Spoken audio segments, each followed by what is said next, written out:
Sir, आपका बहुत बहुत स्वागत है हमारे इस बुक क्लब में, सुभारती बुक क्लब। आपका बहुत बहुत धन्यवाद और अजस्र धन्यवाद कि हम भारतवर्ष के एक विशिष्ट यूनिवर्सिटी में, मैं विशिष्ट कहूँगा क्योंकि सुभारती है, और जो परिवेश प्राप्त हुआ मुझे यहाँ, मुझे लगा कि नहीं, राष्ट्रीय समन्वयन की सारी परिस्थितियाँ यहाँ मौजूद हैं, है ना।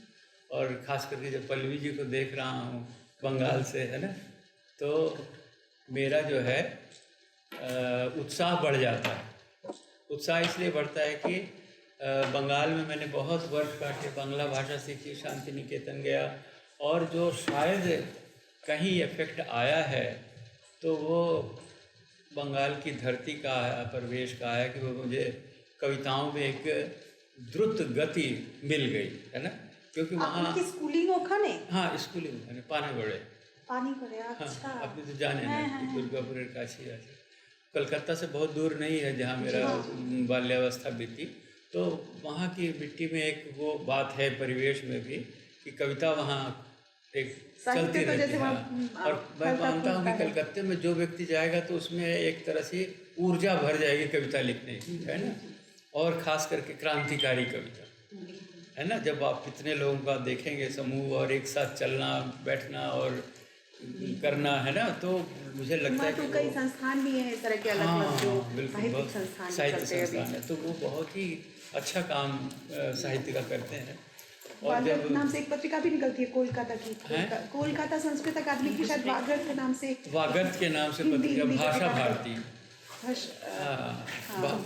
भाषा भारती के नाम के वो संस्था जो है वो निकालती है, वो निकालती है। उसमें रचनाएं कुछ प्रकाशित हुई हैं वागर्त। हाँ, आपकी हुई हैं? जी जी जी, मेरी भी उसमें वागर्त में हुई हैं। जी, खास करके जब वो माहौल था उस समय, शलभ श्री राम सिंह जी वहाँ पर स्थित थे, मार्क्सवादी सरकार थी, तो शलभ श्री राम सिंह के साथ में कविताएं पढ़ने का भी मौका मिला, है ना जी। और उसके बाद का जो दौर आया, फिर मेरा तो तबादला हो गया था इधर, तब शलभ श्री राम सिंह भी भोपाल आ गए, इस तरह से करके वो छटा। लेकिन कलकत्ते जाने का जब भी मौका मिला, कलकत्ते पर मेरी कई कविताएं हैं, है ना।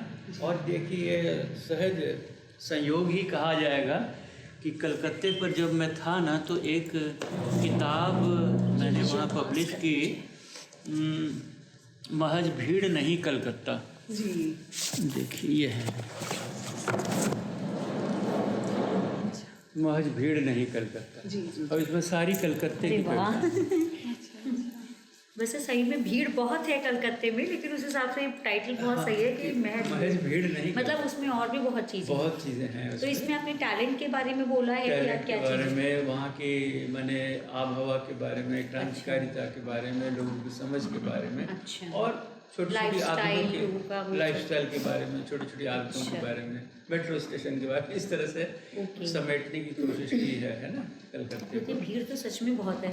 हाँ, भीड़ तो मतलब ऐसे ज़्यादा पॉपुलेशन डेंसिटी है, ऐसे लगता है आप हर समय भीड़ में ही चल रहे हो, जैसे किसी मेले में चलते तो आप कोलकाता SM मैम से कॉन्टेक्ट CU डिपार्टमेंट में पाली में, तो आप भी देखो फिर मुझे लेक्चर या कुछ मुत्सद्दी शास्त्री हैं। हाँ, तो उनसे तो हमारा बहुत पुराना परिचय है, शास्त्री मुत्सद्दी से बहुत। तो वहाँ पे भी कुछ वहाँ भी दिया है, और वहाँ एक हिंदी डिपार्टमेंट है जो आपके, वहाँ पर भी मेरा प्रोग्राम मैंने दिया है। तो कलकत्ता से तो जुड़ाव रहा है। कलकत्ते में मैंने अपनी संस्था बनाई, वाक के माध्यम से बहुत से प्रोग्राम मैंने ऐसे के जोड़ने की कोशिश की। बांग्ला वालों को भी बुलाता था, हिंदी वालों को भी, उड़िया वालों को, तमिल वालों को भी, इस तरह से करके एक मिला जुला प्रोग्राम करते थे। और हमने रविंद्र भवन तक भी प्रोग्राम किए, वहाँ भी प्रोग्राम आयोजित किए। तो इस ढंग से कलकत्ता में तो गतिविधियाँ, साहित्यिक गतिविधियाँ तो खूब होती। एक बार सर आप मुझे भी बुलाए थे। अब हाँ, एक बार सर को ही बुलाया था, क्योंकि आप गए थे? हाँ, एक गए थे। और गोरकी सदन वहाँ एक है, गोरकी सदन में सौभाग्य मुझे मिला, क्योंकि मैं रूसी जानता था, तो वहाँ रूसी की गिटर पिटर मेरी काम आ गई। उसके जो डायरेक्टर थे वो फ्री ऑफ कॉस्ट मुझे सेंटर दे देते थे। वो जो हॉल है, बड़ा बढ़िया हॉल है उनका, AC वाला, और साथ में क्या कहते हैं, माइक लगे हुए हर जगह, तो सबको तो बहुत किराए पर मिलता था, लेकिन चावला जी सुख लेते थे कि आराम से वहाँ चाय वाय उन्हीं की पीते थे और कोई किराया भी नहीं देना पड़ता। टैलेंट भी तो था ना अपने। तो रूसी, थैंक्स टू रशियन लैंग्वेज। हाँ, वही वो भी एक टैलेंट है जो आपको वैसे टैलेंट तो कलकत्ता में भरे पड़े। नहीं, नो डाउट, कलकत्ता से उस चीज़ की शुरुआत होना सबको वो नहीं मिलती सुविधा, है ना। तो मुझे सिर्फ इसलिए कि ये रूसी जानता है इसलिए वो दे देते थे, है ना। बड़ा ये सर आपकी सबसे पहली किताब है? नहीं सर, नहीं, ये तो बात छिड़ी तो मैंने अच्छा। बाज कोलकाता की बात सबसे फर्स्ट वाली कौन सी है? जो फर्स्ट वाली किताब थी ना वो थी चेरनोबिल। अच्छा, सबसे पहली किताब चेरनोबिल, उसका भी थोड़ा सा संक्षिप्त में बता देता हूँ। तो सुबह ही मैं घटना का जिक्र कर रहा था कि मॉस्को में इंटरप्रेटर मिल गए थे और वहाँ तो चेरनोबिल की घटना आप लोगों ने सुनी, एटॉमिक न्यूक्लियर रिएक्टर जो उनका लीक किया था, जी चेरनोबिल में था। और 15-20 मिनट और उस समय यूएसएसआर था, जी, रशिया नहीं था। 14 रिपब्लिक इकट्ठा थे और गोर्बाचोव तब वहाँ के प्रेसिडेंट थे।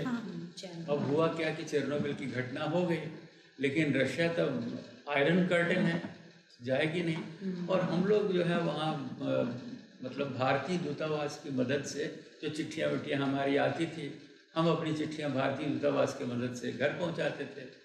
तो हुआ क्या कि मैंने धर्मवीर भारती, हमारी धर्मवीर पत्रिका निकलती थी तब बॉम्बे से, उनको ये कविता भेज दी चेरनोबिल। क्योंकि चेरनोबिल की दुर्घटना हुई थी, पूरे जगत को मालूम नहीं है, भारतवर्ष में भी मालूम नहीं है। और चेरनोबिल की जब मैंने वो कविता वहाँ भेजी, अभी एट प्रेजेंट ये यूक्रेन में है। यूक्रेन में है, हाँ, उस पर वो बहुत बड़ा वो है, वो एटॉमिक वो है ना, संयंत्र है वहाँ पे, जिस पे भी चल रहा था कि कहीं उसको ना उड़ा दिया जाए तो पूरे यूरोप पे खतरा आ जाए। तो उस ढंग से और चेरनोबिल जो कविता संग्रह में बना वो उसी को लेकर के बना, क्योंकि वो कविता छप गई थी धर्मयुग में। लोग मुझे जानने लग गए कि जसवीर चावला मॉस्को में है और वहाँ से कविता उसने भेजी है। और एक तरह से उसने फ्लैश भी की है कविता कि चेरनोबिल की दुर्घटना यहाँ हो गई है और वो विकास को उसने प्रश्न लगा रहे हैं किस ढंग का विकास है ना। तो वो कविता संग्रह पहले आया चेरनोबिल और वो पराग प्रकाशन ने छापा शाहदरा से। देखिए कैसा है कि अब वो उस जमाने में ये इलेक्ट्रॉनिक प्रिंट नहीं था, लेटर हेड वो बनती थी, क्या उसको टाइपराइटर वाले, उससे वो और किताब वो जो अब है वो एक्सटिंक्ट है। अच्छा, हाँ, अब वो कहीं एक प्रति पड़ी थी सौभाग्यवश मेरे किसी मित्र के पास, तो उसने कहा कि भाई तुम्हारी चेरनोबिल मेरे पास पड़ी है, अगर रीप्रिंट कराना हो तो आज के उससे करवा लो, है ना। तो वो प्रोसेस में है। देखिए चेरनोबिल कब आती है अपने सेकंड एडिशन में, है ना, जिस रूप में ये आ गई नीचे वाली चिटखनी। अच्छा, ये भी उसी मैंने 1-2 साल बाद की बात है। ये लघुकथा तब मैं लिखने लग गया था, लघुकथाएं, है ना जी। तो सारिका एक पत्रिका निकलती थी वहाँ से, दिल्ली से। जी। कमलेश्वर जी उन दिनों थे उसके संपादक, और मेरे मित्र होते थे रमेश बत्रा चंडीगढ़ से, है ना। उनकी नौकरी लग गई थी वहाँ सारिका में। तो मित्र तो थे हमने एक लघुकथा भेज दी और मित्रतावश कहिए जैसे कि मेरी पहली लघुकथा वो श्रम ही थी, वो सारिका में छपी। उसके बाद फिर नीचे वाली चिटखनी जो है वो संग्रह प्रकाशित हो गया, है ना। प्रकाशित हुआ तो ये अयन प्रकाशन उन दिनों दिल्ली में था, मेहरौली में, है ना। भोपाल सूद अब तो नहीं रहे बेचारे, तो भोपाल सूद जी ने पहली वो संग्रह छापा नीचे वाली चिटखनी। अभी अयन प्रकाशन तो अभी भी चल रहा है, उनकी पत्नी शायद उसको चलाती है। उनकी पत्नी चलाती है। तो अयन प्रकाशन ने फिर कालांतर में मेरे और भी संग्रह छापे, लघुकथा संग्रह। और अंतिम जो था वो गोपाल जी पांडुलिपि रखे हुए थे और वो छापने वाले थे, लेकिन दुर्भाग्यवश जो हुआ। लेकिन ये नीचे वाली चिटखनी की एक प्रति मिल गई सतीश राज पुष्करना जी के पास। किनको मिली? पटियाला में एक हैं हमारे साहित्यकार, वो अच्छी पत्रिका निकालते हैं लघुकथा की, प्रभाकर। अच्छा, प्रभाकर जी, है ना। रवि प्रभाकर उनके भाई, और वो प्रभाकर जी। तो प्रभाकर जी ने कहा कि मैं सतीश राज पुष्करना जी के घर पे गया था जब उनका मतलब अंत्येष्टि हो रही थी, तो उनकी बिटिया ने वो किताबें सारी उनकी लाइब्रेरी से निकाल के बाहर रखी हुई थी, अच्छा। है ना। अब वो शायद उसको रद्दी में बेचने वाली थी, तो मैंने कहा साहित्यकारों के साथ तो बड़ी मुसीबत है, धरोहर कोई संभालता नहीं उनकी, है ना। ये देखा है मैंने भी कई बार कि उनके जाने के बाद में फिर उनकी पुस्तकों की बड़ी दुर्गति हो जाती है। बड़ी दुर्गति हो जाती है, घर वाले अगर न समझें, है ना, कोई उनमें साहित्यिक रुचि का न हो तो ये दुर्गति हो सकती है। लेकिन आपने अच्छा किया कि किताबों को लाइब्रेरी तक पहुंचा दिया, और मेरी एक किताब उठा लाए, नीचे वाली चिटखनी उनकी लाइब्रेरी में थी पड़ी हुई, तो उन्होंने कहा कि मैं सेकंड एडिशन इसकी छापता हूँ, तो मैंने कहा अच्छी बात है। तो ये नीचे वाली चिटखनी का सेकंड एडिशन उनके सौजन्य से, मैंने 2-3 पढ़ भी ली, छोटी छोटी हैं, बड़ी मीनिंगफुल हैं। लोक कथाओं का तो यही रस होता है। सेकंड वाली मुझे बड़ी अच्छी लगी, अन्ना करके। अच्छा, अन्ना वाली बहुत बहुत अच्छा। वो मतलब ये एक्चुअली सब क्या है, आपका हमारा दिमाग है कि आप कितने कम शब्दों में आपने एकदम वो उस सच्चाई को बयान कर दिया, जो उसमें एक लाइन की गरीबी की लाइन है, जो बहुत अच्छी लगी मुझे। तो तीसरे नंबर की दिखाइए सर, बड़ा अच्छा लग रहा है आपसे बात। ये तीसरी भी नहीं है, ये असल में द्वितीय संस्करण हो गया। द्वितीय। नीचे वाली चिटखनी बहुत पहले लिखी थी, लेकिन चलिए अब इसका कलेवर बदल के जैसे उन्होंने दे दिया। अच्छा, आपका इंटरेस्ट जो है बड़ा ही, मैंने देखा इसमें आपका जब आगे वो लिखा हुआ है आपके बारे में, आप वैसे मेटलर्जिकल साइंस में इंजीनियरिंग और नहीं सब अच्छी डिग्री लिए हुए हैं, उसके बाद साथ में आप जातक कथाओं पे भी काम कर रहे हैं। बड़ा कथाएं तो देखिए लास्ट में मिली मुझे। हाँ, एमए आपका मैं देख रही हूँ रशियन लैंग्वेज में है, उसकी भी बड़ी इंटरेस्टिंग कहानी है। रूसी मैंने सीखी जब मैं काशी हिंदू विश्वविद्यालय में इंजीनियरिंग कर रहा था। मैं भी बीएचयू का ही एग्जांपल देती हूँ, है ना। और तब ये भी पता नहीं था कि तब मुझे रूस जाना होगा, है ना। उसके बाद नौकरी भी 12 साल कर ली थी, तब यह मौका मिला कि रूस जाइए, और तब ये 2 साल पढ़ा हुआ काम आ गया वहाँ पर, और इतना काम आया कि मैं आपको बता नहीं सकता। नहीं, वैसे भी जर्मनी है, रशिया है, ये 2-3 कोरिया वगैरह, ये ऐसे कंट्रीज अगर वहाँ की लैंग्वेज आ जाए तो सोने पे सुहागा है। सोने पे सुहागा। इंग्लिश तो वही हुआ, वहाँ की जो जनता है वो मेरे साथ जुड़ गई, और उन्होंने मेरा नाम रख दिया चावलोफ। चावला नहीं, चावलोफ, वो सॉरी, और नाशा कहते थे ये हमारा आदमी है, ये पगड़ी वगड़ी नाशा रूस की, ये हमारा रूसी है ना। तो खैर कई घटनाएं, लेकिन समय कम है, मैंने संस्मरण सुना था, आपको बड़ा मजा आया था। कोई नहीं, आप नेक्स्ट वाली दिखाइएगा। हाँ, तो फिर जब आया यहाँ पर वापस रांची में, तो मेरे एक मित्र होते थे झा साहब, उन्होंने एक मुझे प्रस्ताव दिया कि चावला जी हम लोग मिल के एक निकालते हैं संकलन, मुरलीधर झा देखिए नाम याद आ गया, मुरलीधर झा, वो भी कविताएं लिखते थे। तो उनका अच्छी बात है सर। तो हम लोगों ने दोनों ने बना करके अपना पांडुलिपि तैयार करके, और तब लेटर हेड वाला ही ज़माना होता था, वो माने दूसरी प्रिंटिंग नहीं थी ऐसी वाली। हम लोग गए वहाँ बनारस, बनारस से छपवाएंगे, वहाँ सस्ती पड़ती है, तो वहाँ हम लोग गए। और मुझे याद है कि पब्लिशर से बात हुई, उसने कहा सर 2-4 हज़ार रुपये लगेगा। तो उन्होंने कहा चलो 2000 तुम देना, 2000 मैं देता हूँ, और वो एक साथ हो जाएंगे। तो पांडुलिपि मेरी सबमिट हो गई, अब मुरलीधर झा जी पीछे हट गए। अब क्या करें, तो फिर मैं वहाँ गया उन प्रकाशक के पास कि सर ऐसा है कि 2000 रखिए और इसी में मेरा छाप दीजिए। हलफनामा नाम से वो एक बुकलेट सी छपी, सिर्फ मेरी कविताएं थी उसमें। अब वो भी देखिए रेयर है, मैं साथ नहीं ला पाया, लेकिन कालांतर में भिजवा दूँगा, क्योंकि एक ऐतिहासिकता बनी रहेगी। तो हलफनामा की वो कविताएं हो गई। फिर उसके बाद में थोड़ी सी हिंदी जगत में मेरी चर्चा होने लग गई। आपके जो पहल पत्रिका छपती है ना जबलपुर से, उसमें छपने लग गई। तो इस ढंग से लोगों ने कहा कि भाई आप तीसरा संकलन भी, या मनी खुद ही बनता है कि भाई और छपवाओ। तो जनता जान गई नाम से फिर एक कविताओं की किताब वो प्रकाशन संस्थान ने छापी। अब देखिए मैम, सर के 4 एस्पेक्ट दिखा रहे हैं, इंजीनियरिंग, मेटलर्जिकल साइंस में, और उसके बाद आप लैंग्वेज सीख रहे हैं, फिर हिंदी में कितना अच्छा कमांड है, और फिर वो क्या कहते हैं चौथा जो है जातक साहित्य पाली, उस पर काम कर रहे हैं। जातक साहित्य वो तो बाद में है ना, मतलब एक साथ 4 बिल्कुल डिफरेंट जोन में आप चल रहे हैं ना। हाँ, मतलब वो तो समझ रहे हैं कि मुझे लगता है कि सब क्रम में सब हो रहा है। आपको लगता है सब अलग अलग है, मुझे लगता है कि ऐसे है, ये ट्रेनिंग चल रही है। आपको कविताएं कहानियों की ट्रेनिंग दी जा रही है, लिखने की, समझने की, ताकि आप जातक कथाएं और समझ उसके सकें। बाद मतलब आपकी उसमें मैंने देखा हिंदी बहुत शुद्ध है, बिल्कुल भी कहीं से पंजाबी का प्रभाव नहीं है, किसी ना, ना। गुरुमुखी का या भाषाएं तो आपकी सारी बहुत अच्छी हैं। बहुत अच्छी भाषा है। की मैं ये भी भाषा। चीज़ मैंने उसमें नोट करी ना कि शब्द का चयन और वो सब चीज़ें बहुत अच्छी। जी जी, तो ये सब आशीर्वाद अच्छा, ये बात बुद्ध का ही है। मैं तो इसको इस रूप में मानता हूँ कि कहीं से मेरी कोई ट्रेनिंग नहीं। चल रही थी, मुझे उसी हिसाब से बुद्ध एक एक स्टेज, एक एक कदम आगे बढ़ा रहे थे। जी। तब जाके उन्होंने जातक पकड़ाई कि बेटा अब तुम इसको ठीक समझ पाओगे। हाँ हाँ हाँ हाँ, बिल्कुल। इसके पहले बहुत लोग ट्राई कर चुके, नहीं समझ में बिल्कुल। आया।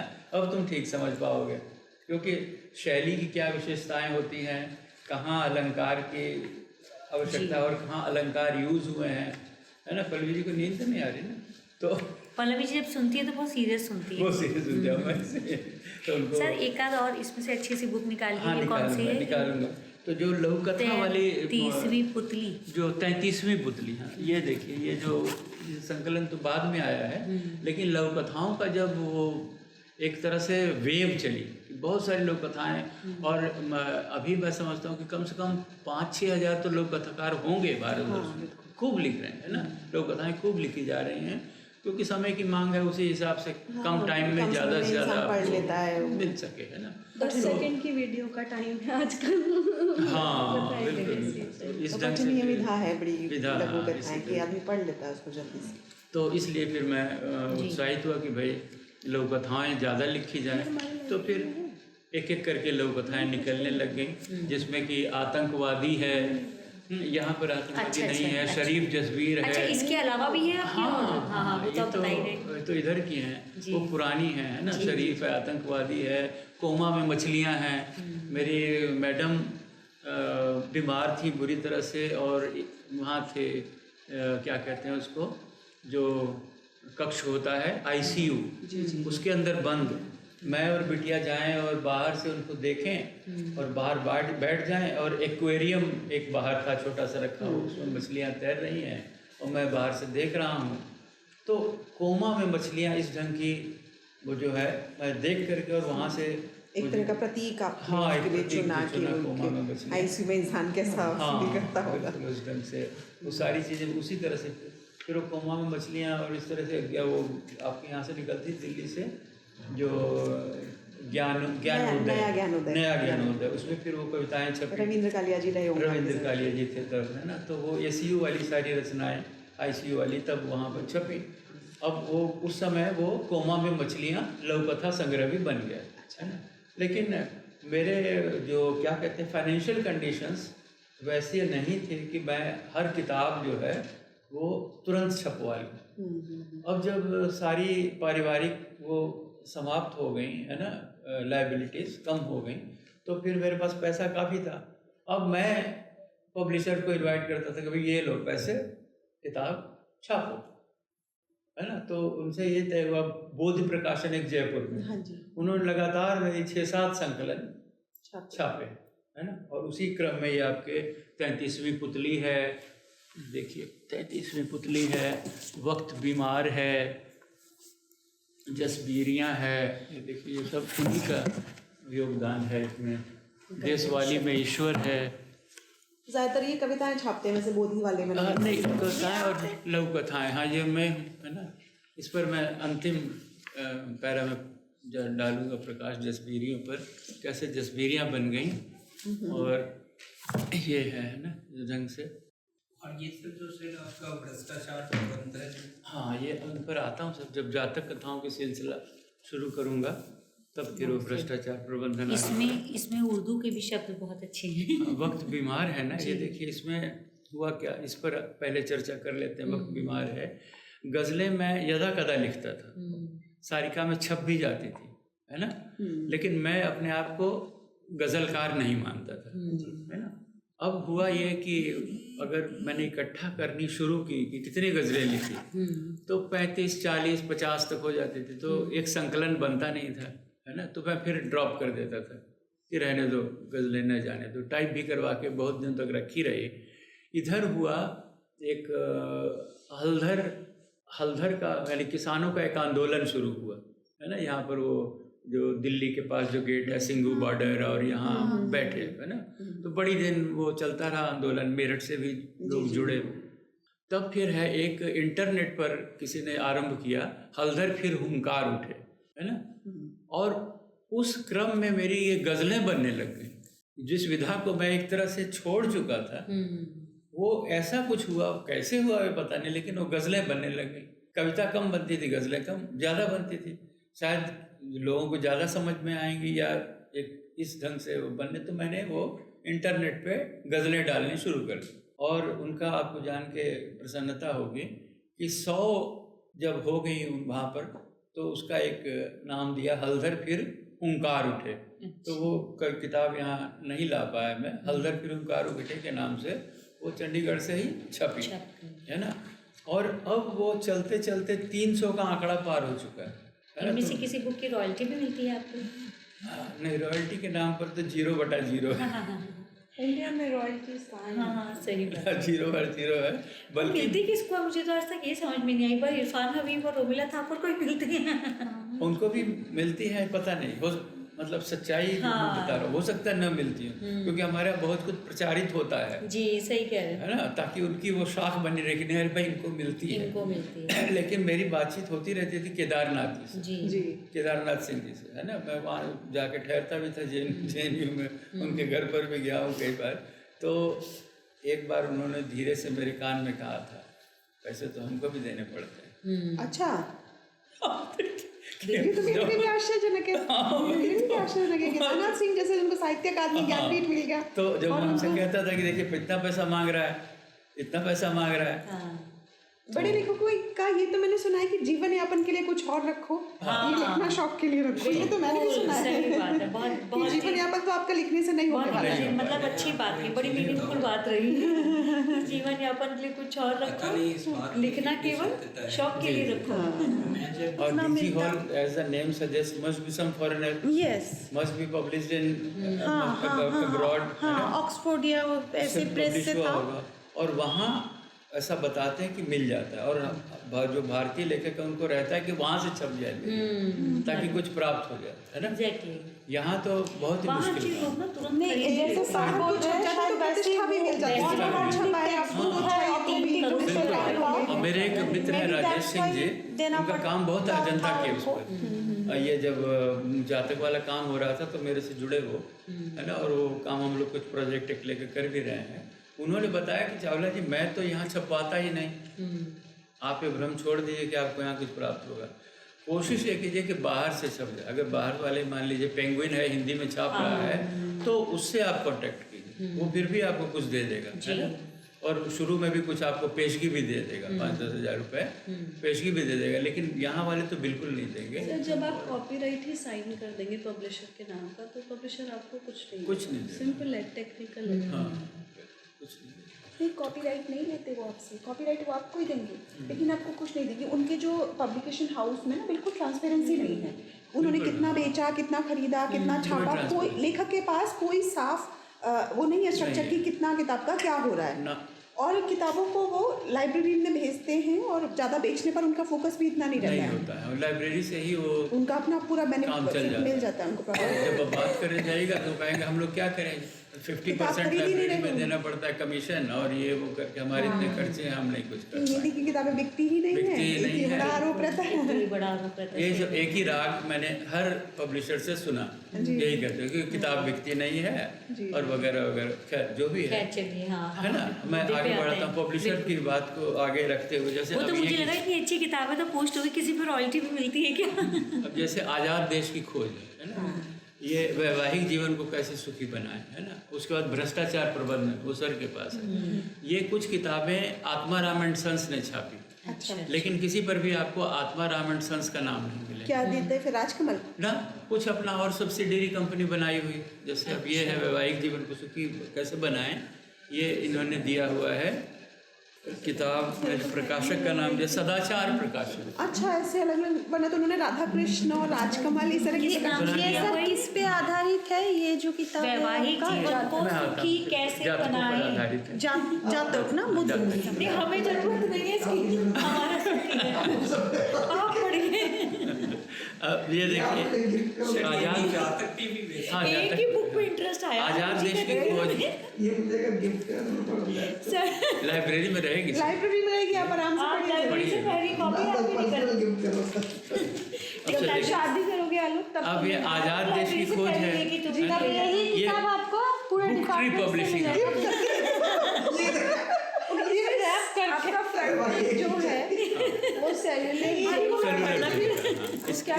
इसकी कथा बताता हूँ आजाद ये देश बताइए की सर, ये खोज तो पर, है ना? बड़ा आकर्षक शीर्षक है। लेकिन ये मैं पब्लिशर्स की बात कर रहा था, है आत्माराम एंड सन्स का और नाम दिया है बुक ट्री। अच्छा, इन्होंने बहुत सारे वो बना बहुत रखे हैं। सारे अपनी सबसे भाई इनकम टैक्स बचाएंगे, आपको कुछ नहीं देंगे, है ना? तो इस तरह से इनकी बिल्डिंग्स खड़ी होती हैं। बट एनीवे अब वो तो अलग मैटर हो गया। लेकिन ये जो किताब पर जब आता आज़ाद देश की खोज, तो ये वाकया है इमरजेंसी के टाइम का, अच्छा, ओके, है ना? हाँ, हाँ। इमरजेंसी तो के इसको टाइम। तो सर अब प्रचारित होना चाहिए। देखिए सभी समय कैसी में- विडंबना है। आज़ाद देश की खोज छपी हंस में, अच्छा, राजेंद्र यादव जी थे, उन्होंने छाप दी आज़ाद देश की खोज। थोड़ा ये- सा मतलब किस रूप में है ये ये बिल्कुल यही है कि भाई उपन्यास की जैसा है? नहीं कहानी है। लोक अच्छा। साहित्य में लिखता था, कुछ लंबी कहानियां भी लिख पाता था। तो ये लंबी कहानी ये है। लंबी कहानी है, आज़ाद देश की खोज है। एक लंबी कहानी है। हाँ, अच्छा, अच्छा, तो उस पर भी मैं आता हूँ कि लंबी कहानियाँ बहुत कम लिख पा रहा था मैं, क्योंकि ज़्यादा टाइम डिमांड करती थी और कंसंट्रेशन भी ज़्यादा चाहिए, उतना मैं दे नहीं पाता था। लघु कथा बन जाती थी और बड़ी कथा बन नहीं पाती थी। लेकिन जब बन गई तो मैंने आज़ाद देश की खोज भेजा उनको और राजेंद्र यादव जी ने छाप दिया। और उसके बाद में क्या हुआ, थोड़ी बहुत चर्चा भी मिली आज़ाद देश की खोज। लेकिन अब भाई एक कहानी से तो किताब छपेगी नहीं, बिल्कुल सही बात है फिर और कहानियाँ लिखने में टाइम लग रहा है। जी।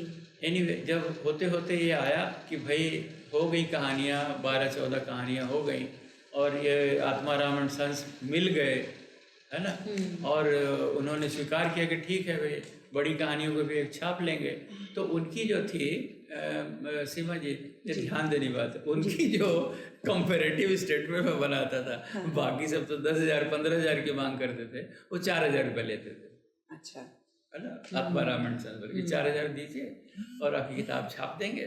तो सबसे कम मुझे पेशगी उसी को देनी पड़ती थी। अच्छा। लेकिन उसके साथ उसका जो दुष्चरित्र है वो ये जुड़ा हुआ था कि आपको प्रतियां जो है एक वो दो देंगे। तरसा के देगा। अच्छा। अब जाओगे फिर क्या कहेगा 40% दीजिए, 200 किताब है तो ठीक है 80 रुपये हाँ, तो दीजिए। इससे तो उसी को देने में फायदा है जो 10-15 हज़ार ले रहे हैं। कम हाँ। से कम वो प्रतियां तो आराम से नहीं, पहुंचा अब देते 10-15 हज़ार वालों का फायदा देखिए क्या है, 15,000 देंगे, 15,000 की उतनी कॉपीज आपको दे दें। हैं। मान लीजिए 150 किताब है तो 100 प्रतियां आपको मिल गई। बिल्कुल अब आप जहाँ मर्जी दीजिए, जहाँ मर्जी दान करना कीजिए, बिल्कुल। मित्रों को बांटिए वाटेवर, बिल्कुल क्योंकि मिलना जुलना तो कुछ है नहीं, बिकनी तो है नहीं। बिल्कुल। और बेचने की कोशिश भी मैंने करके देख ली, बहुत से चंडीगढ़ के स्टॉल्स में रखवा दिया। साल भर बाद जाइए तो फिर हमारी किताब मुझे ही दे देते हैं कि लीजिए सर, लीजिए सर, ले जाइए। नहीं नहीं, यही सच्चाई है। आप बहुत सही, Yes, हाँ, बड़ी ईमानदारी से आप बता रहे हैं। बिल्कुल किताब बिकती नहीं है। खैर एनीवे अब जो हुआ, लेकिन हम क्यों पीछे हटेंगे भाई, हमको तो छापनी है, सही बात। छपवानी है। बिल्कुल। पैसा मुझे कंपनी में उसने दे दिया होगा, भारत सरकार ने पहले ही स्टील प्लांट्स में काफ़ी दे दिया है। तो बिल्कुल ठीक बात। मैं अपना इसी शौक को इसी हिसाब से ठीक है तू ले 15,000 और किताब मेरी छाप 100 कॉपियाँ दे दे, है ना? इस ढंग से प्रोग्राम चल रहा है। तो इसी क्रम में बोधि प्रकाशन ने कई एक छापी, जिसमें आपको बताओ देशवाली में ईश्वर है, 33वीं पुतली है ना? इस तरह की चीज़ें हैं, वक्त बीमार है, ये खूब छपी। अब इसमें क्या हुआ कि एक कोरोना काल चल रहा था, तो मेरे मन में आया कि क्यों ना किसी और प्रकाशक को ट्राई किया जाए, है ना? तो हमारे गिरिराज शरण जी हैं, जी, अच्छे साहित्यकार हैं, है ना? गिरिराज शरण जी का नंबर मुझे मिला, तो मैंने उनको, वयोवृद्ध हैं बेचारे, तो मैंने कहा सर ऐसी ऐसी बात है, आपका तो बड़ा बढ़िया प्रकाशन गृह है, तो ले चावला जी हम 20,000 रुपये लेंगे, है ना? तो आप भेज दीजिए। तो मैंने कहा सर 20 नहीं 15 ले लीजिए, कुछ तो रियायत कर दीजिए, मैं भी साहित्यकार हूँ। तो थोड़ा मोल भाव करके उनको भी 15,000 रुपये बना दिया। तो उन्होंने 2 किताबें छापी, ये लघु कथा शतक जी, और ये रश्मि किरणें अर्चियाँ। एक है उसमें 100 लघु कथाएँ हैं, लघु कथा शतक, और ये जो है इसमें आपके कविताएँ हैं, रश्मि किरणें अर्चियाँ, छोटी बड़ी कविताएँ। अच्छा। तो सर ये आप एक ही बार में ही तो बहुत समय तक आप रुक रुक के लिखते रहते होंगे, फिर उनका कलेक्शन करते रहते होंगे? अभी अभी आता हूँ उस मोड़ पर भी, है ना, कि देखिए क्या होता है लिखने वाले के साथ। लिखने वाले के साथ तो बीमारी है, उसको तो लिखना ही होगा, है कि नहीं? जैसे आपको और दिनचर्या काम है, उसको लिखना है, बिल्कुल, है ना। तो वो केचुए वाली बात है, खाते जाइए, निकालते जाइए, सही बात। पढ़ते जाइए, देते जाइए करके इस ढंग से। तो होता फिर ये है कि क्रम में वो बहुत कुछ लिखा हुआ ऐसा मौजूद है मेरे पास। अब मुझे लगता है कि मैं कैसे इसको लिख पाऊँगा, सारा कैसे प्रिंट होगा। उसमें फिर ये हुआ कि डायरियाँ जो है मेरी, वो डायरियाँ भरी हुई हैं, है ना, क्योंकि हिसाब भी लिखा हुआ है, मुख्य घटनाएं भी लिखी हुई है और कुछ कविता पंक्तियाँ भी हैं, क्योंकि रेगुलर प्रोडक्शन है आपका। फिर आइडिया जसबीरियों ने लिया कि अब वो पुरानी डायरी में देख रहा था, उसमें देखा कि कविताएं हैं, न तो आधी हैं, न अधूरी हैं, न पूरी हैं, इनको क्या करूँगा, है ना।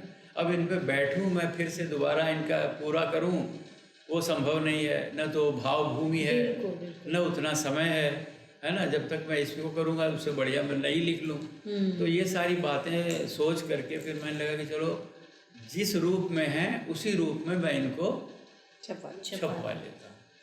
अब प्रश्न हुआ कि भाई हैं क्या, दोहा है, सोरठा है, मुक्तक है, तुक्तक है, क्या है ये आफ्टर, है ना, गज़ल है, क्या चीज़ है ये?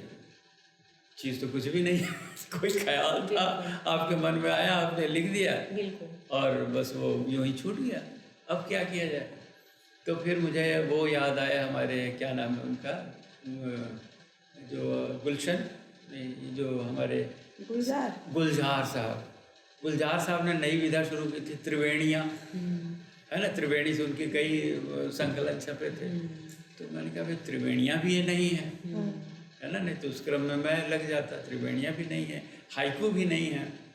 और मैं बताऊँ कि कुछ साल पहले मेरे मन में इस तरह से एक छंद आ रहा था, वो बताता हूँ कि मिट्टी के शेर हो गए ढेर पर बड़ी देर रहे लड़ते।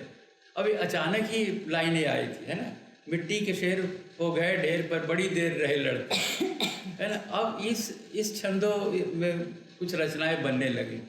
तो उस समय मेरे दिमाग में आया था ये तो कोई एक इसको नाम दिया जा सकता है इस विधा को, है ना, इस तरह के जो छंद बन रहे हैं। तो ये कैसे हो रहा है ये मुझे नहीं पता है, प्रक्रिया में फिर थोड़ा 5 मिनट लगाएंगे कि कैसे होता है। फिर वो मैंने कहा कि अगर इसको उस रूप में भी नहीं है, मिट्टी के शेर, उसमें भी एक छंदबद्ध है, थोड़ी छंदबद्धता है, ये भी इसमें नहीं बैठती है, तो मैं क्या करूं?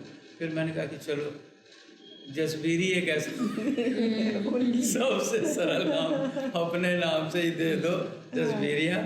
और जब बोधि प्रकाशन वाले पूछने लगे मायावृक जी की सर कवर पेज क्या होगा, हमारा एब्स्ट्रैक्ट वो बनाता है आर्टिस्ट वगैरह, तो मैंने कहा कुछ मेहनत मत कीजिए, मैं फोटो अपने भेज रहा हूँ, है ना, इसी को आप कवर पेस्ट पे लगा दीजिए, है ना। जसबीर भी इसी व्यक्ति ने ये सारा उड़दंग मचाया है, ये उसी को।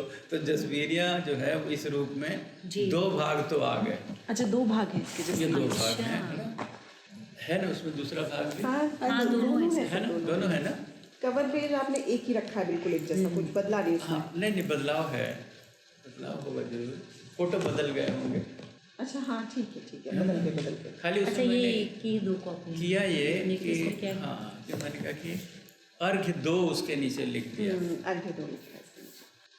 আপনি বুঝতে পারছেন তো আমি যা বলছি? হ্যাঁ সত্যি আমি সত্যি হিন্দি বুঝতে পারি, পড়তে পারি, ভেরি নাইস, বলাতে একটু অসুবিধা হয়, আদারওয়াইজ পড়তে পারি, বুঝতে পারি। Very nice. अर्घ, हाँ हाँ, अर्घ इनके उसमें कह रहा हूँ प्रोनाउंसिएशन में, हम लोग अर्घ कहेंगे, जी। अर्घ कहेंगे। तो अर्घ 2 जो है ना, सेकंड ওটা তারপরে এরকম तैयारी करा हलो। अच्छा नेम भी भाग खंड इस तरह से बहुत कुछ सोचा। फिर मैंने कहा कि देखो ऐसा है कि वो तो बिल्कुल कन्वेंशनल चीज़ें हैं, भाग 2 है, खंड 2 है, कुछ नया, जैसे जसबीरियाँ आपने नया रखा तो इसका भी कुछ नया शब्द दीजिए।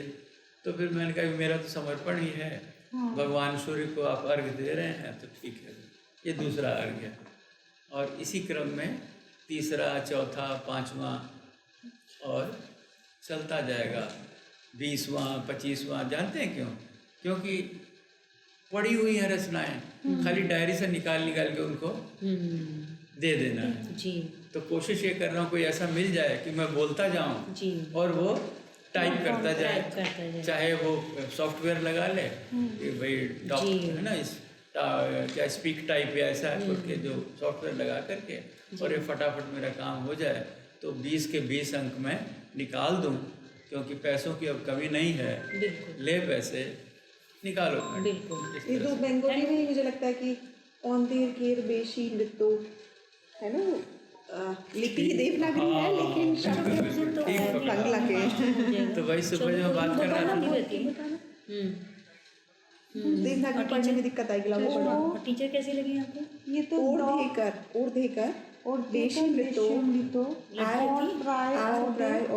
অর্ধেক ভাগ জীবন্ত মনোরোগ তো চোলা ফেরা করে চেতনা আছে প্রাণ নেই প্রাণের কামনা নেই।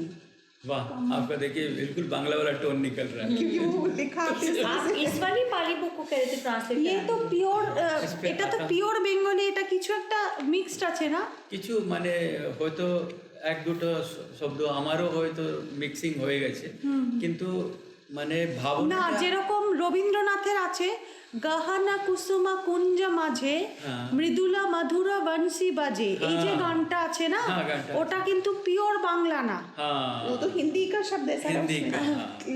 लेकिन वो एक भाषा है, उसका हिंदी भी नहीं है ये। एक डायलेक्ट वो जो जो- हाँ वो अलग डायलेक्ट है वो शांति जो निकेतन वो में चलती है। शांति लेकिन ये तो निकेतन नहीं, बिल्कुल पूर्वांचली शब्द हिंदी का समझ आ रहा जैसे है। पूर्वराग अनुराग, बहुत सारे किताब है राग के, उस राग पे उनका ही वो गाना है गाना कुसुम कुंज माझे मृदुल सुना है किसी मूवी में भी है।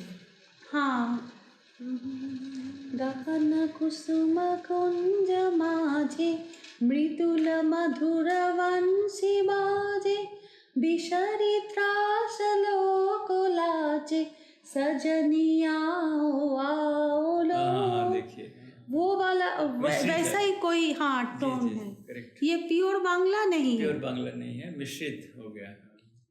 मिश्रित है और लिखा देवनागरी। ब्रजबुली ब्रजबुली ब्रजबुली भाषा, ब्रजबुली, right। ब्रजबुली भाषा। तो वो जो बेल्ट है ना बीरभूम वाला, वो वहाँ टच करता है मैथिली से। मैथिली का बहुत प्रभाव इस पर है बांग्ला इसलिए पर। हाँ वो ब्रजबुली बनती है, मैथिली और ब्रजबुली। बांग्ला को मिलाकर। जी जी जी ब्रजबुली। उस हिसाब से हो।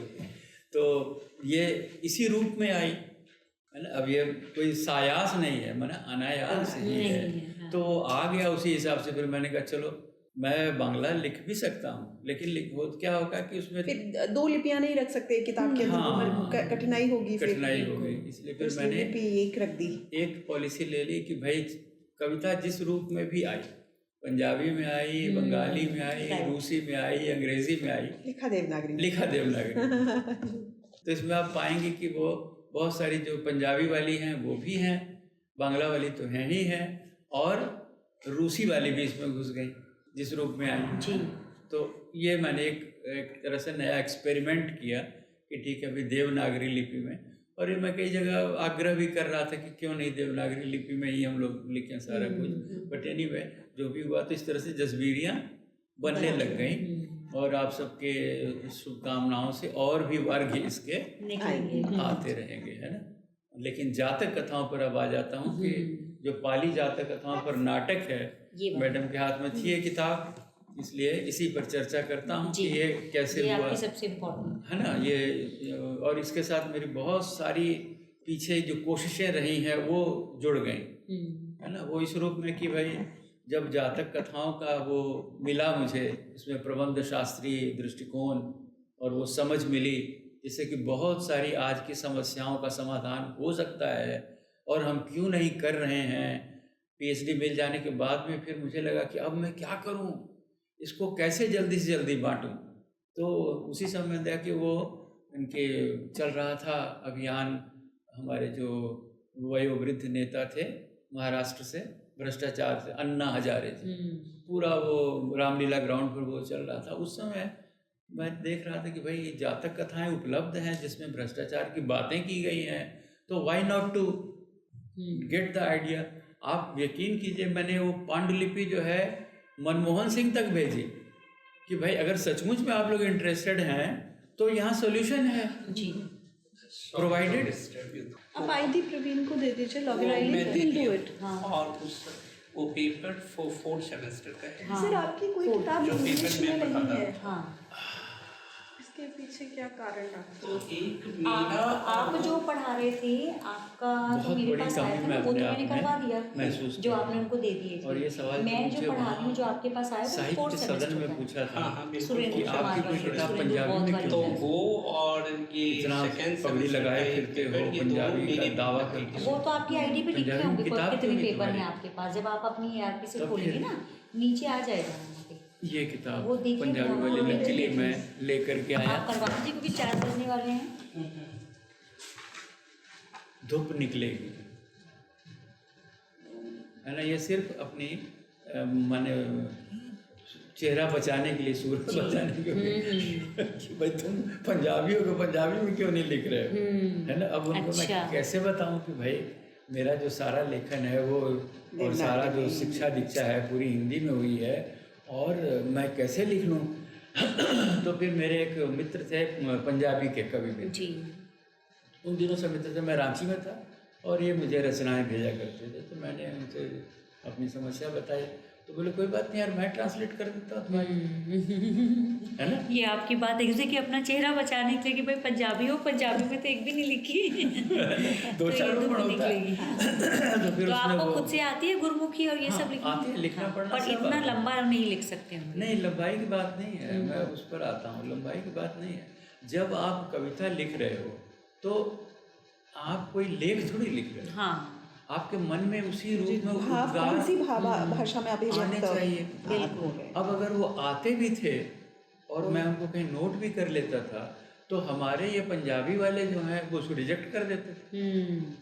ये रीजन।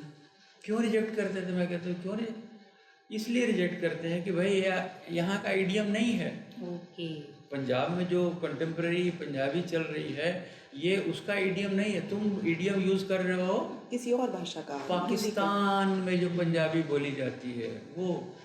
तो मेरी माँ जो बोलती थी मैं तो वही लिखूंगा ना। जी। पंजाबी जो मेरे मुंह से निकलेगी तो माँ वाली निकलेगी। माँ वाली निकलेगी। मातृभाषा। और माँ उधर की थी जी क्योंकि ये लोग वहाँ से रिफ्यूजी होकर के आए थे, तो घर में जो बोली जाती थी वो उधर वाली पंजाबी थी, तो मैं उसी में होती थी। और ये लोग इधर वाले एक्सेप्ट नहीं करते थे, तो थोड़ा मेरा मन भी दुखित हुआ, रुष्ट हुआ कि चलो यार नहीं आते तो ना सही, कोई बात नहीं, क्या करना फर्क है, पड़ता नहीं है। हो सकता तो मैं थोड़ी तुम्हारी अब शुरू कर दूं फिर से बिल्कुल। पढ़ना शुरू कर दूं, तो इट्स नॉट पॉसिबल है ना, मेरा काम रुक जाएगा। छोड़ दिया मैंने उसको, नेग्लेक्ट कर दिया। वैसे भी भाषा संप्रेषण के लिए है, जिसमें आता है उसमें हम जिसमें सीखना आता चाहिए, है। वही ज़्यादा अच्छा है।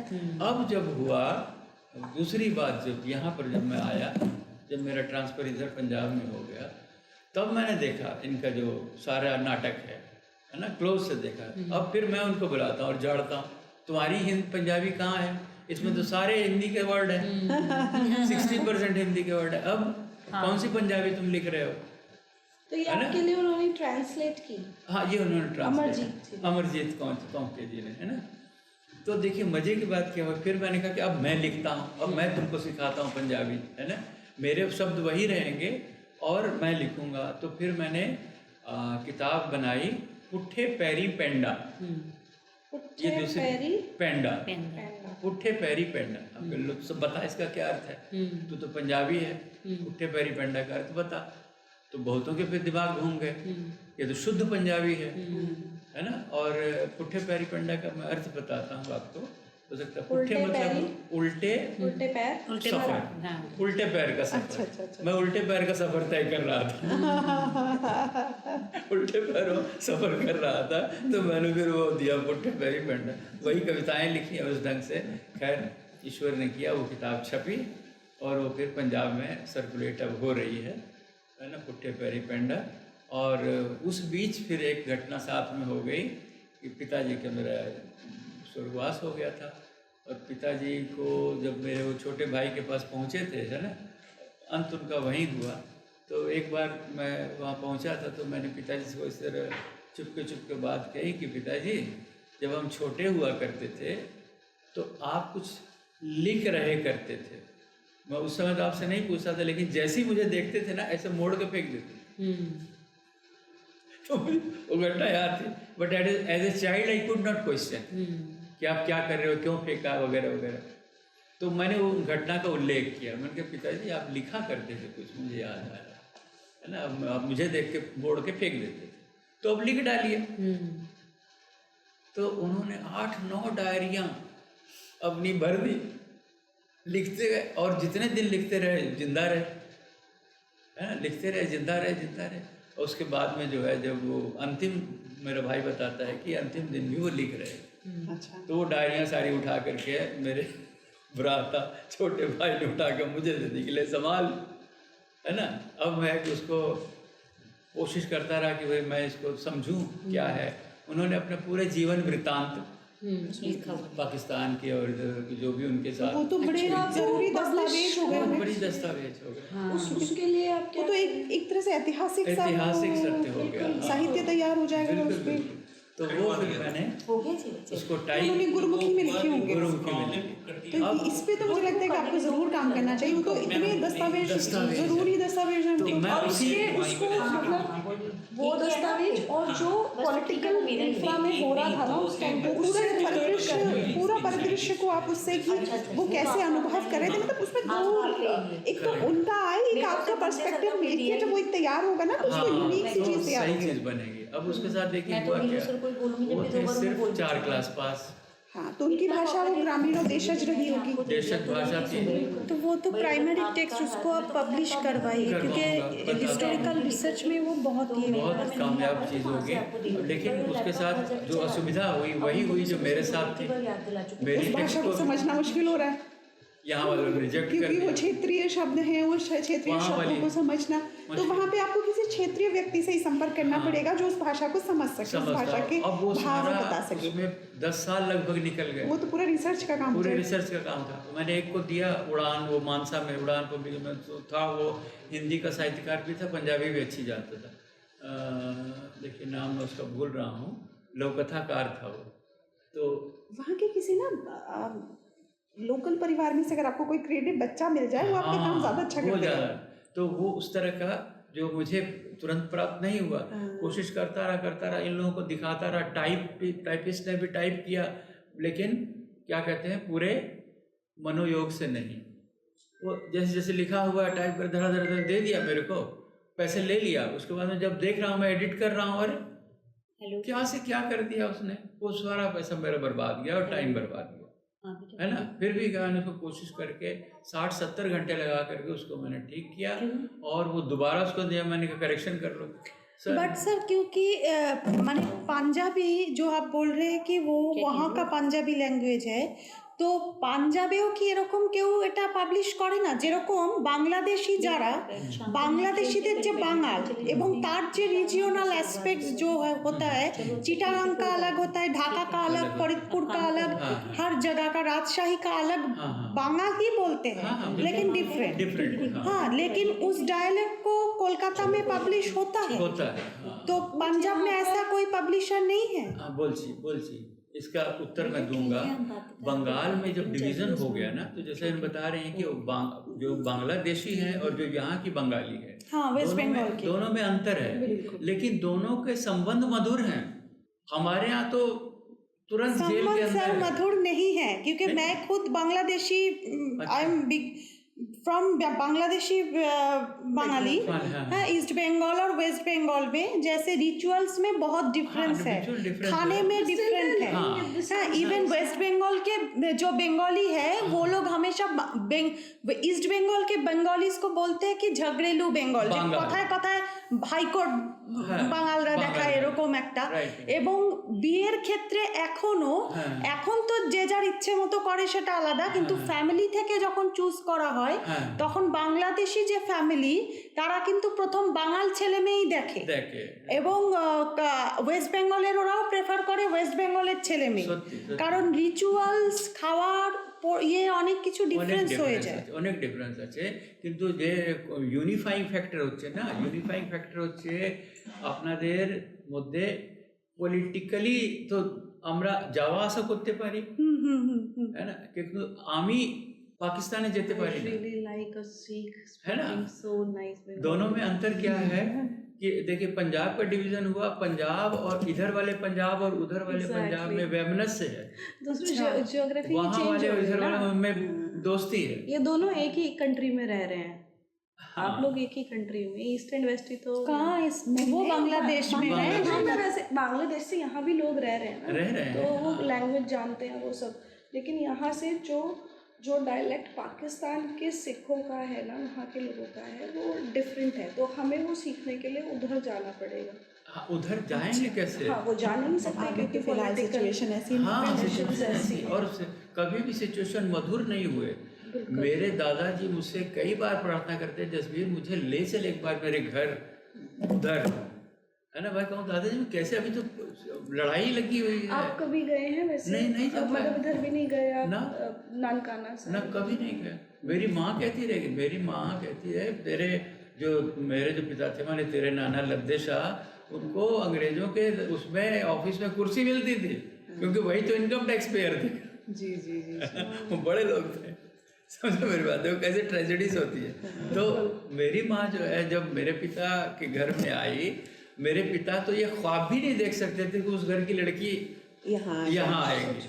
अब यहाँ आने के बाद तो दोनों भिखारी हैं, तो एक भिखारी के साथ दूसरे भिखारी की शादी हो गई, है ना। कहने का मतलब यूं हुआ, बड़ी स्थितियाँ खराब, बड़ी स्थितियाँ खराब। इसीलिए वो दस्तावेज मतलब मुझे लगता है कि बड़े मार्मिक होंगे, बहुत बड़ी मार्मिक चीजें है, छुपी हुई होंगी बहुत उनके अंदर। मार्मिक। देखिए मार्मिकता के बावजूद अब कोई यहाँ वाला एक्सेप्ट ना करे। क्या आपको वो डायलेक्ट समझ में आता है?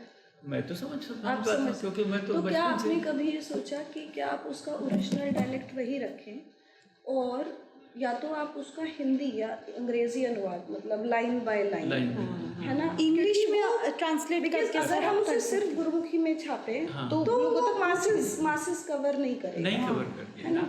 हिंदी और इंग्लिश में आते ही उसकी बड़ी धूम भी मच Value सकती धूम है, भी मच सकती है, वो बड़ा धूम मच सकती है ना, कि बड़े मतलब कि कैसे एक जैसे एनफिल्ड की डायरी है, एनफिल्ड की डायरी को लोग क्यों पसंद करते हैं, क्योंकि उसने बिल्कुल यथास्थिति का वर्णन किया हुआ है ना, उसको छापने का मिल गया। मुझे लगता है और आपके साथ में लिखा तो है ना, पहला एक पार्ट, एक शॉर्टर पार्ट, छोटे से छोटे पार्ट पे काम किया बहुत जाए। छोटे पार्ट को कहीं आप ऐसी जगह पब्लिश कराइए किसी मैगजीन वगैरह Good, में, very और good. उसको एक कोई इम्पोर्टेंट इवेंट उसमें से निकाल लीजिए, और एक परिचय के साथ में ये मेरे पिता ने और ऐसे ऐसे इस टाइम पे लिखा था, और ये दस्तावेज ऐसे हैं जो इंस्टेड पूरी किताब पे काम हाँ करने हाँ, आपने के बहुत अच्छी बात की। अब देखिए उसमें मैंने क्या करने की कोशिश की, जो मेरी समझ थी। ये देखिए नए आइडियाज़ आपने मुझे दिए हैं, बहुत बहुत धन्यवाद। मेरे दिमाग में जो बात आई, फिर मैंने कहा कि ऐसा है, हेल विद यू, यही छाप, सर पैसे देता हूँ छाप।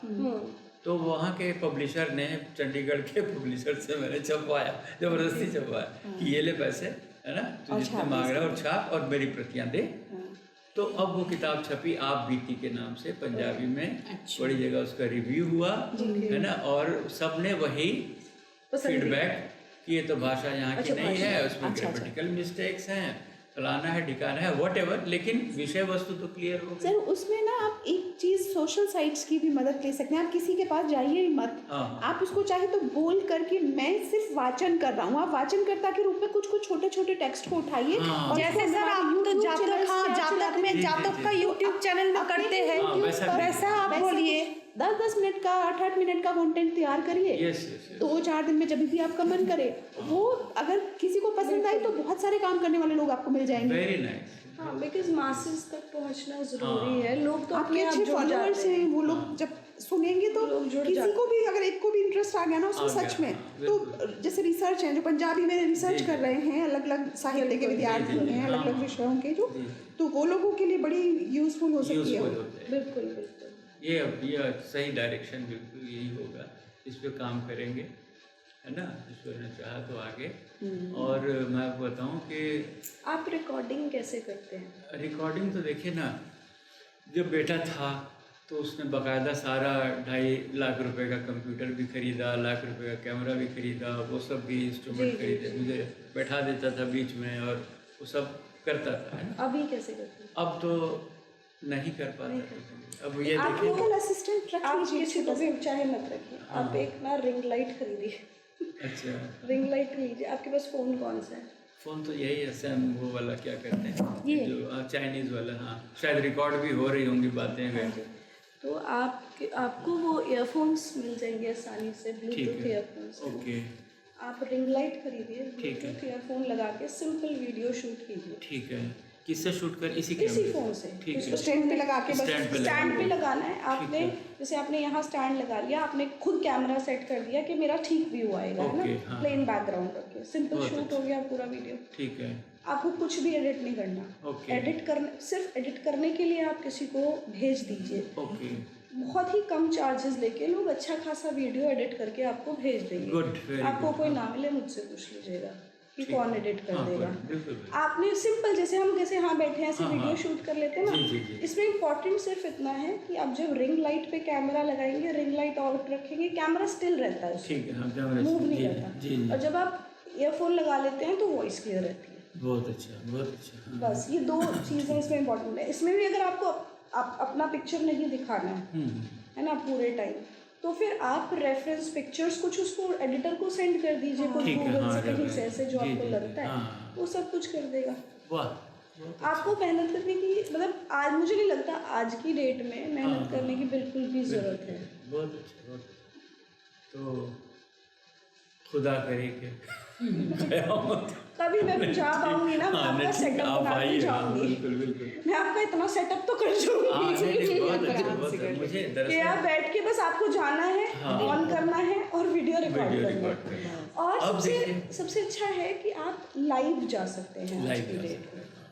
तो ये चीज़ें बहुत बड़े लाइव ना करके छोटे छोटे करें, हाँ। जिसको लोग ज्यादा देखते हैं। आप लाइव कीजिए, आप लाइव को सेव कर दीजिए इंटरनेट पे, अपना जी, फेसबुक जी। पे आप लाइव गए 8-10 हाँ। मिनट के लिए, जी, जी। आपने वो वीडियो भी रिकॉर्ड हो गया, आप लाइव भी चले जी। गए, और जिसको एडिट करना होगा वो वहाँ से डाउनलोड करके अपने आप एडिट भी एडिट करेगा। कर ले।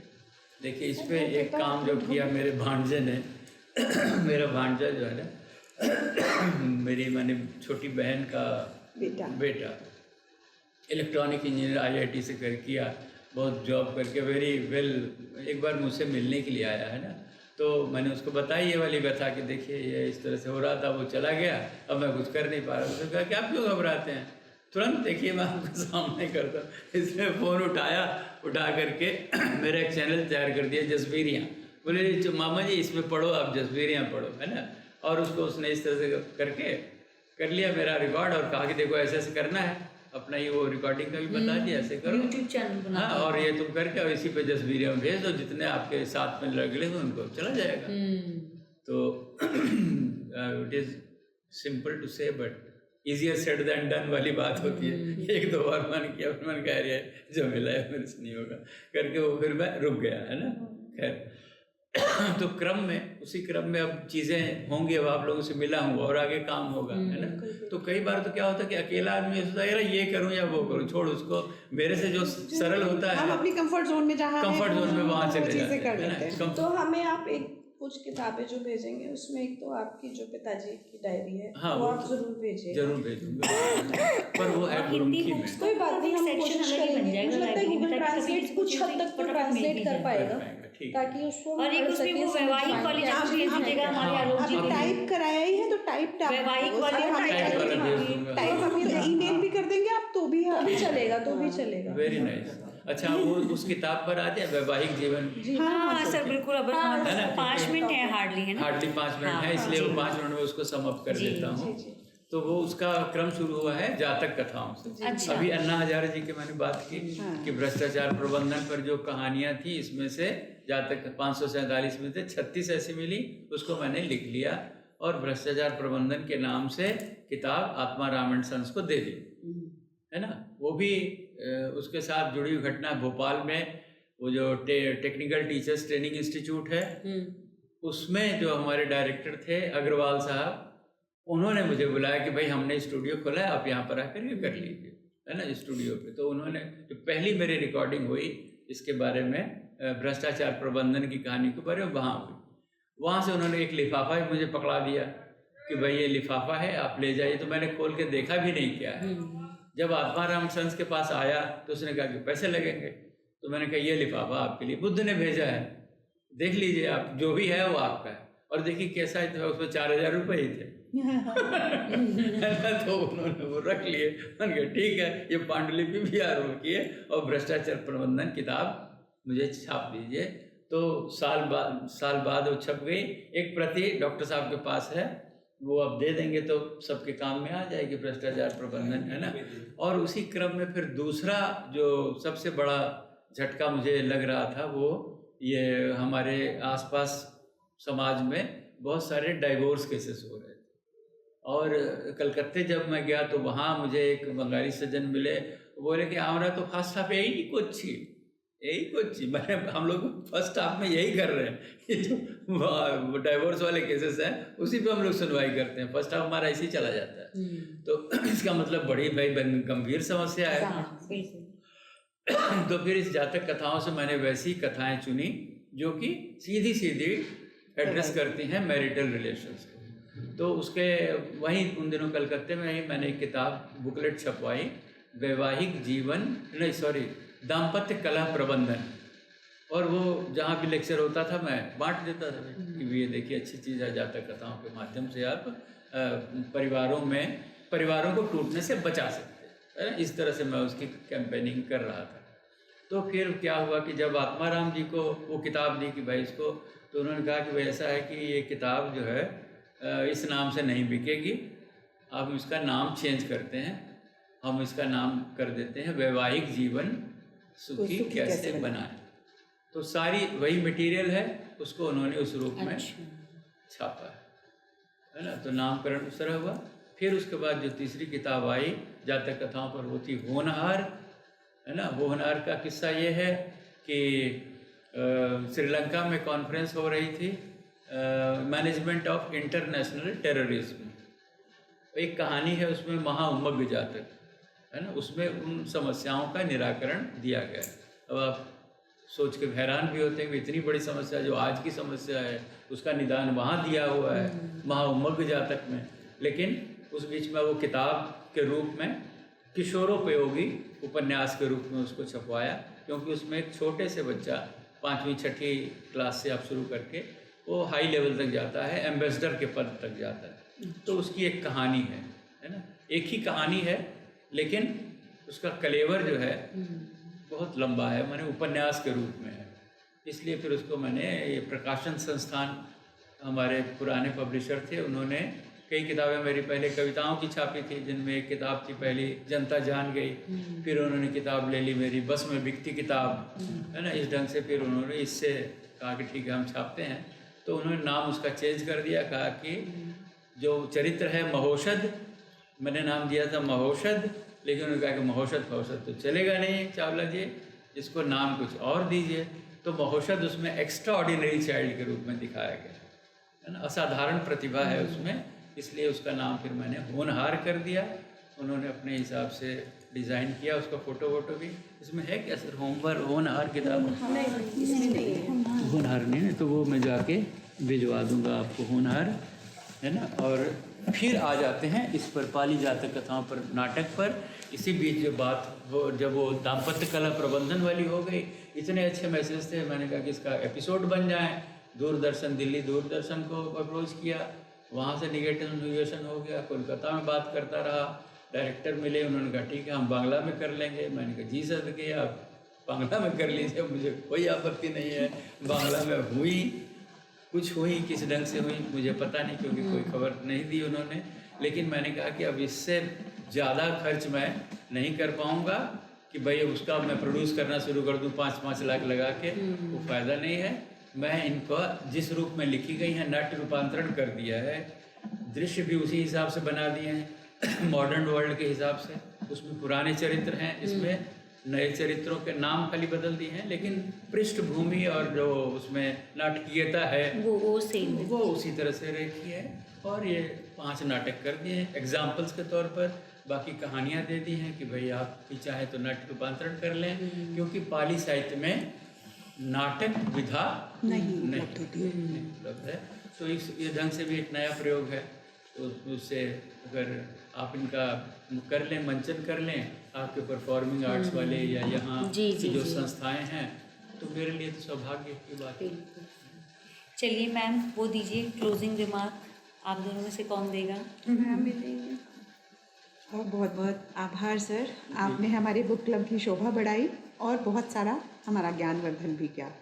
हम पुनः आपको आमंत्रित ज़रूर करना चाहेंगे अपने किसी कार्यक्रम में और बुक क्लब में भी, बहुत बढ़िया। क्योंकि हमारे लिए बड़ा उपयोगी है आपको सुनना और आपके इतना जो एक विशद ज्ञान परंपरा में आप जीते रहे हैं उस ज्ञान परंपरा तक यहाँ हमारे को सीधा आपसे लाभ मिल रहा है। आपका हृदय से आभार मेरे सभी साथियों का भी। और आज की इस बैठक का हम यही समापन कर रहे हैं क्योंकि हमारे समय की एक सीमा है और हमें 4 बजे घर जाना है। कई 4 के पार সব থেকে ভালো কথা যে আপনি বাংলা এত ভালো বলেন, বাংলা এত ভালো फोटो करवा लीजिए। সেইটা আমার খুব ভালো লেগেছে। কি আমি first time when I was in Don Bosco 2-4 Punjabi friends were there with me, কিন্তু আমি কোনোদিন দেখিনি ওরা বাংলায় কথা বলছে। अच्छा, तो आज तो बड़े दिनों बाद पल्लवी को भी क्या है बांग्ला बोलने का सौभाग्य प्राप्त हुआ। दिल इन को लोगों से बात करके मजा नहीं आता है। वॉल्यूम तो मजा नहीं आता।